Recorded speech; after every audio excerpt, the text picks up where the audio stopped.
வணக்கம். முன்னாள் முதலமைச்சர் ஓ பன்னீர்செல்வம் அவர்கள் தற்பொழுது அண்ணா அறிவாலயம் வந்திருக்கிறார். அவர் முதலமைச்சர் மு க ஸ்டாலின் அவர்கள் நடத்தக்கூடிய அந்த நேர்காணலில் அவர் பங்கெடுக்க இருப்பது குறிப்பிடத்தக்கது. கடந்த 2021 சட்டமன்ற தேர்தலின் பொழுது அஇஅதிமுக சார்பில் போட்டியிட்டவர்களை நேர்காணல் செய்தவர் ஓ பன்னீர்செல்வம்.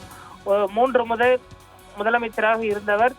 அதே போன்று 25 ஆண்டு காலம் அவர் தொடர்ந்து எம்எல்ஏவாக இருக்கிறார். இந்த நிலையில் அவர் திமுகவில் நேர்காணலுக்காக தற்பொழுது முதன்முறையாக வந்திருப்பது குறிப்பிடத்தக்கது.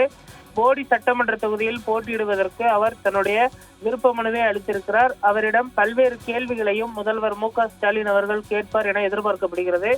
அதே போன்று போடி தொகுதியில் போட்டியிடுவதற்காக லட்சுமணன் அவர்களும் அந்த விருப்ப மனுவை அளித்திருக்கிறார். அவரும் வந்திருக்கிறார். கடந்த முறை ஓபிஎஸ் அவர்களை எதிர்த்து போட்டியிட்டவர் லட்சுமணன்.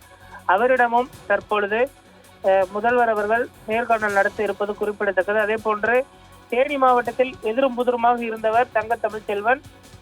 அவர் தற்பொழுது ஓபிஎஸ்ற்கு ஆதரவாக வந்து நேர்காணலுக்கு வந்து கலந்து கொண்டிருப்பதும் குறிப்பிடத்தக்கது.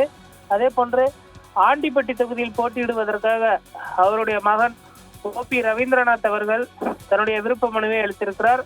அவருமே கூட தற்பொழுது அண்ணா அறிவாலயம் வந்திருப்பது குறிப்பிடத்தக்கது. இன்று காலை தென்காசி உள்ளிட்ட தூத்துக்குடி உள்ளிட்ட மாவட்டங்களுக்கு நேர்காணல் நடத்தப்பட்ட நிலையில் தற்பொழுது தேனி மாவட்டத்திற்கான இந்த நேர்காணலானது நடத்தப்பட்டு வருவது குறிப்பிடத்தக்கது. இன்னும் ஒரு சில தினங்களில் இந்த வேட்பாளர் பட்டியல் அறிவிக்கப்பட இருக்கிறது. இதில் போடி தொகுதியில் மீண்டும் ஓபிஎஸ் அவர்கள் போட்டியிட இருக்கிறார். அதே போன்று ஆண்டிப்பட்டி தொகுதியில் அவருடைய மகன் போட்டியிடுவதற்கு வாய்ப்பு கிடைக்குமா என்பதனை பொறுத்திருந்தான் பார்க்க வேண்டும். ஆலங்குளம் தொகுதியில் மீண்டும் மனோஜ் பாண்டியன் அவர்களும், ஒரத்தநாடு தொகுதியில் வைத்திலிங்கம் அவர்களும் போட்டியிடுவார் என்று எதிர்பார்க்கப்படுகிறது.